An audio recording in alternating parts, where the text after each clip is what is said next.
Today's Dallas Cowboys report is presented by MANSCAPED. Get 20% off and free shipping on all of their incredible men's grooming products when you use promo code COWBOYS at manscaped.com. Coming off the Cowboys' win over the Saints, doing a different video today. That is stock up and stock down, taking account of a couple different players and maybe a coach or two as well with how their stocks are doing. I think this is kind of a modified winners and losers video for you guys today. So let's begin with the quarterback in Dak Prescott. Mike, stock up, stock down for him. Going stock down right now for Dak Prescott. And this is not designed to be a, oh, Dak sucks conversation. Not the case. But there are things and plays being left on the field right now by Prescott. I thought in the first half against the Saints, he was awesome.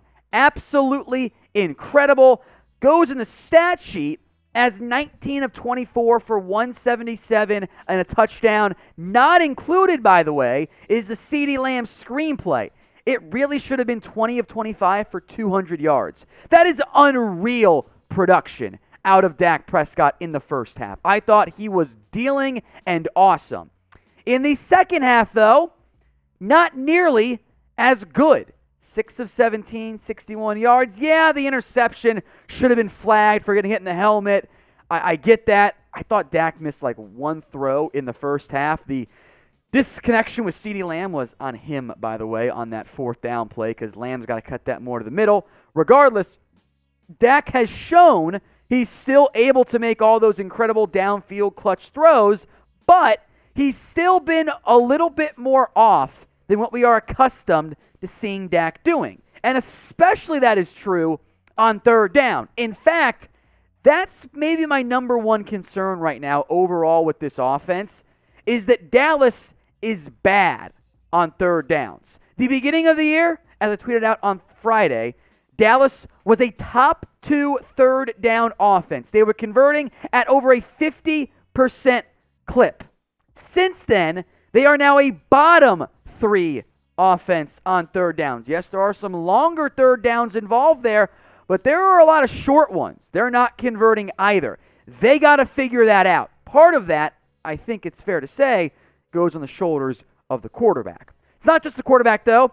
It's also the play caller, Kellen Moore. He has gone from boy wonder himself as, hey, maybe one of the top head coaching candidates to, he might stick around in Dallas for one more year at least. I'm going stock down for Kellen. I have been underwhelmed by the play design, specifically in the running game, and the overall Cowboys offense in the past couple of games. I think boy wonder Kellen has struggled a little bit. Stop running up the A-gap. It's not working. Utilize more pre-snap motion that actually is effective rather than, oh, the guy's just jogging across the field. I don't think that's working right now. There's a lot of blame to go around for the Cowboys offense. You can blame the O-line plenty too. That's absolutely fair. But of these two pieces, probably your two most important pieces, your play caller and your quarterback, who should get more blame for Dallas's recent woes on offense? Type in K for Kellen Moore or type in D for Dak Prescott. Let's go to Micah Parsons now. This is a stock up. No surprise on this one. This is the beginning, folks, of my formal Micah Parsons apology. I have been so incredibly impressed. I think pretty much everyone out there with eyeballs has by Micah Parsons. And he was awesome once again against the Saints. 5 tackles, a TFL, another sack, and 5 pressures in a hybrid linebacker off-ball pass rusher role. Micah Parsons, folks, at Penn State, in 2 years, had 6.5 career sacks. He was able to blitz, he was able to pressure, but he didn't do it consistently. And I was so worried pre-draft time about the value of an off-ball linebacker of, hey, can he bring you enough value because it's an off-ball linebacker. I haven't seen enough pressure stuff there. There is some coverage, and there kind of still were. But no one, not even Parsons or Dallas themselves, I don't think. The NFL did not think this. He would have been gone top 5, top 4 pick. No one expected this level of pass rush out of Micah Parsons. He has become the type of player you can absolutely build a defense around. My pre-draft comp for him was pre-injury Jalen Smith. Parsons has been way better than what I thought pre-injury Jalen Smith was going to be. Pre-injury, Smith was my number one player that year. Parsons has been even better. What I'm saying is I was wrong about Micah Parsons, and I am sorry for that because Parsons has been everything Dallas wanted times 5. I want to give credit to Micah Parsons for being such a good pass rusher, Dan Quinn for utilizing him in a spectacular fashion. What Dallas and Parsons have been able to do together makes it one of the better first-round picks this year. So do you like that pick with, of course, the benefit of hindsight? I believe in democracy here. So get your votes in. Why for yes? Why for no? It's a yes no matter what. What Parsons has done is nothing short of spectacular so far in Dallas, and I hope that continues moving forward. You know what else you guys should like? That's Manscaped. Get the Lawnmower 4.0 for 20% off and free shipping when you use promo code Cowboys at manscaped.com. Helps keep things nice and tight and clean and fresh down there, and it'll lead to some more off-the-field success for you. Ask my boy Marshall. He's going to have some later today. Lawnmower 4.0, it's promo code Cowboys when you go to manscaped.com. All their products, by the way, beyond just Lawnmower 4.0, you'll get that 20% off and free shipping when you use promo code Cowboys. More stock up, stock down. We'll go a bit quicker here, i.e. me shutting up a little bit. CeeDee Lamb, stock up. The crazy part is for Lamb, there's like 1 or 2 plays a game that are kind of still left out there on the field. It's wild, right? Lamb was absolutely balling against the New Orleans Saints, even with some missed connections out there. He went down for 8 touches in total, 122 yards. The Cowboys haven't done it yet, and I don't know if they're going to, but I know the package exists. I want them to utilize CeeDee Lamb like Deebo Samuel. Why not give CeeDee Lamb a handoff or 2? I think it'll work.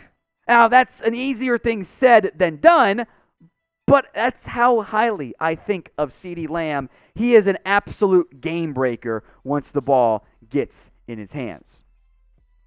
On the downside, well, that's Ezekiel Elliott. I have nothing but stock down here. He ain't right. It's very obvious that Elliot is not operating at 100%.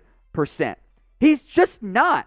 He's limited. He's not making guys miss. He's struggling right now. The carries the last 7 games compared to the past 5, almost identical, which is kind of crazy to think about from that perspective.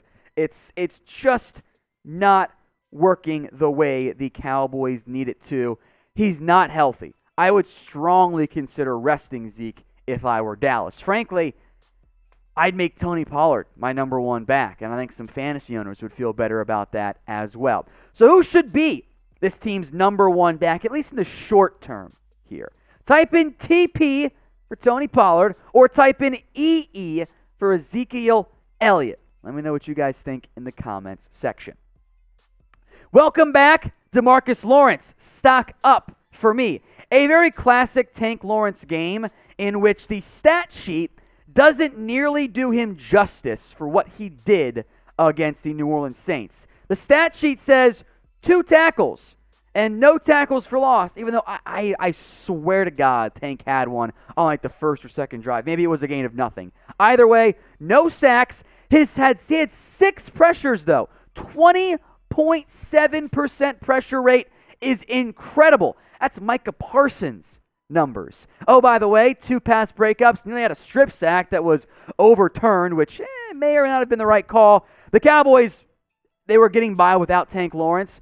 Imagine Tank and Parsons and Randy Gregory all truly together as a pass rushing unit.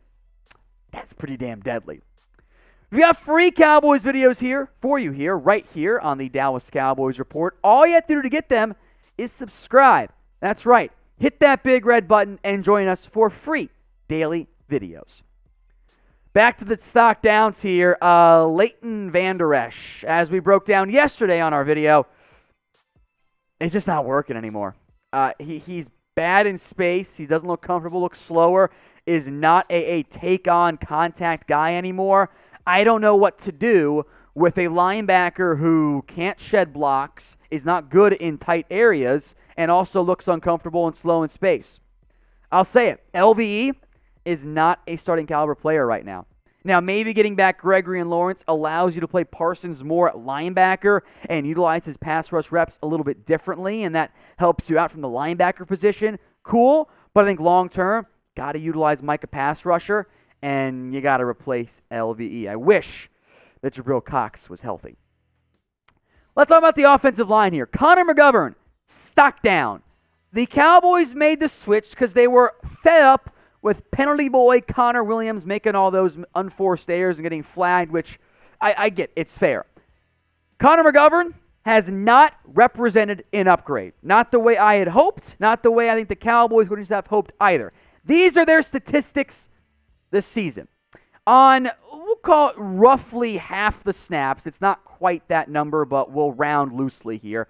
Connor McGovern has already allowed more pressures than Connor Williams did in his reps. The PFF run grades are very similar, although I think McGovern was playing better in that fullback role, feasting at second-level linebackers.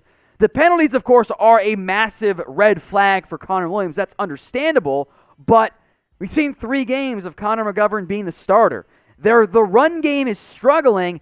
I would rather go back to Williams and utilize his athletic ability and get him out in space and do more pulls and sweeps and tosses and utilize your athletic linemen than trying to run up the middle behind McGovern, because it ain't working. I would go back to Connor Williams. What would you guys do? Type M for Connor McGovern or type in W for Connor Williams. One last player here because I want to give him shout-outs because we forgot to do it the last two videos. Jayron Kearse, this entire year, has been straight to the moon for Kearse. He's like Dogecoin. Kearse last year got cut by the Lions, and now he's their best safety. Dallas invested the least amount of any position of any team at safety, and Kearse against the Saints, highly impactful. 2 TFLs, a pass breakup, an INT. Kearse has been a baller. He continues to make himself a lot of money for this upcoming offseason.